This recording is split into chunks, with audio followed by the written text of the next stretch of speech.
ఎవరు గొడవ చేసినా సరే వైసీపీ వాళ్ళనే అరెస్ట్ చేయండి, ఎవరు తప్పు చేసినా సరే వైసీపీ వాళ్ళనే బొక్కలో వేయండి, లేదా ఆ అధికారుల అంతు తేలుస్తాం. ఇది ప్రస్తుతం పత్రికల ద్వారా జరుగుతున్నటువంటి బహిరంగ దంద.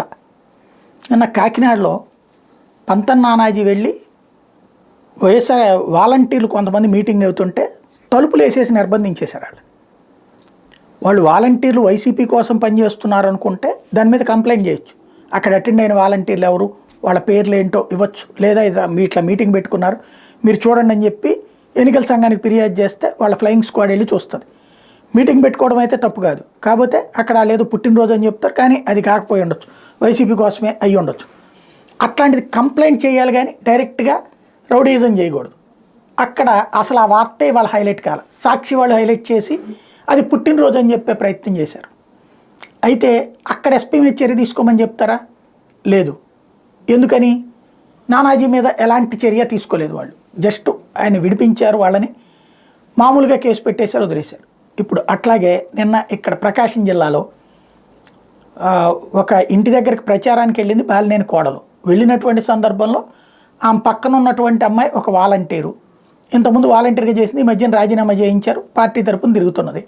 ఆ అమ్మాయి నువ్వు వాలంటీర్ని ఇది ఫోటో తీస్తానుండని చెప్పి ఆ అపార్ట్మెంట్లో ఉన్నటువంటి తెలుగుదేశం ఆవిడ గొడవ చేసింది.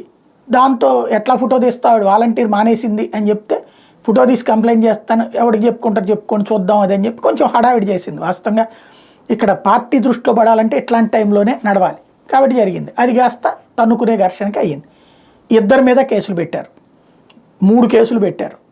అయితే ఎస్పీ ఇప్పుడు జోక్యం చేసుకోలేదు, ఎస్పీ మాకు అనుకూలంగా వ్యవహరించలేదు. మొన్న ఎట్లయితే పోలీసు అధికారుల మీద పుంకాను కథనాలు రాసి పైన ఒత్తిడి తీసుకొచ్చి వాళ్ళని ట్రాన్స్ఫర్లు చేయించారు, ఇప్పుడు అట్లాంటి ట్రాన్స్ఫర్ కోసం మళ్ళీ ఎస్పీలు, ఏ ఎస్పీ అయినా సరే వైసీపీ వాళ్ళు ఎవరైనా గొడవ చేస్తే వెంటనే మర్డర్ కేసులు పెట్టేయాలా, అదే తెలుగుదేశం కానీ జనసేన కానీ వీళ్ళు ఎవరైనా చేస్తే కనుక కేసులు లేకుండా చూసుకోవాలి. అలా చెయ్యనటువంటి వాళ్ళ మీదన ఇప్పుడు కేసులు వాళ్ళని